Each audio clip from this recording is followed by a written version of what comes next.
On a connu, rappelle-toi, les disquettes. Bon, toi, tu as bien connu les disquettes. Moi, j'étais trop jeune.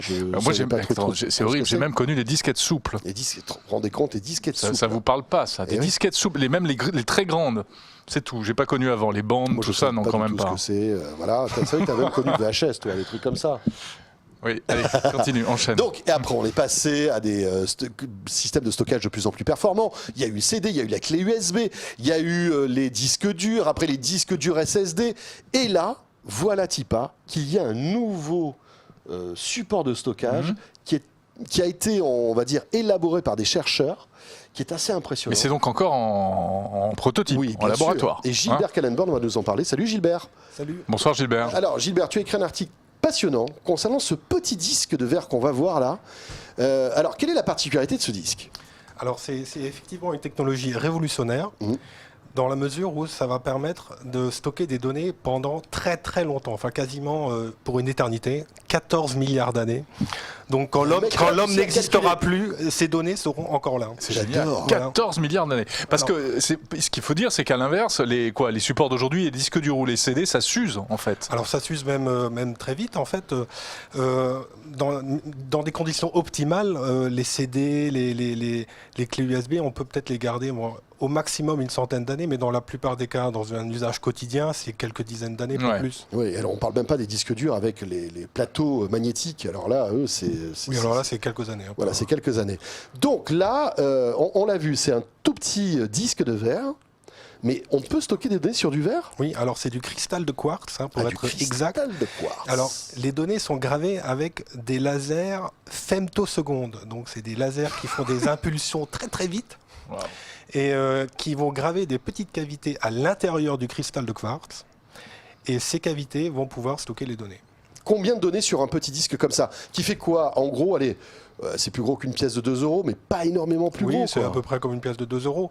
Une pièce de 2 € va pouvoir contenir 360 téraoctets. On en est où aujourd'hui ? Ça existe vraiment ? C'est quoi ? C'est un prototype ? Oui, alors c'est même plus qu'un prototype, parce que le prototype a été fait en 2013, le premier prototype. Là, les chercheurs, donc là c'est l'université de Southampton, a fait donc plusieurs gravures, donc avec des textes plus longs, plus de données, et ils sont maintenant à la recherche de partenaires industriels pour commercialiser. Donc là, on est vraiment juste avant la commercialisation. En revanche, ce n'est pas réinscriptible, c'est-à-dire qu'on va graver un petit disque comme ça, après c'est cuit, on ne peut pas l'effacer. C'est pour l'archivage. Là, on archive des données pour l'éternité. Mais on peut envisager qu'il y ait après des versions réinscriptibles ? Parce que finalement, les CD-ROM, c'était pareil. Au début, il n'y avait que... on ne pouvait pas réenregistrer. Et puis après, sont arrivés les rewritables, etc. Alors, peut-être un jour. Peut-être un jour, mais pour l'instant, ce n'est pas la question. D'accord. Est-ce qu'on a une idée du prix, ce genre de petit... Alors, il n'y a aucun prix pour l'instant. C'est vraiment laboratoire. Donc,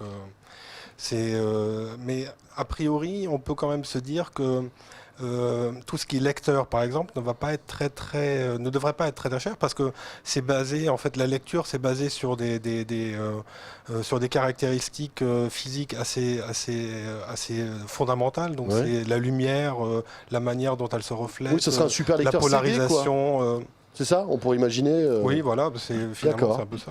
Et alors, c'est étonnant parce que j'ai lu qu'avec 360 téraoctets données, on pourrait presque stocker les principales informations de l'humanité. C'est quoi les principales informations de l'humanité ? Jérôme Colombin, tous tes tweets, voilà, les trucs importants. Ah ouais, les trucs lourds. Non ?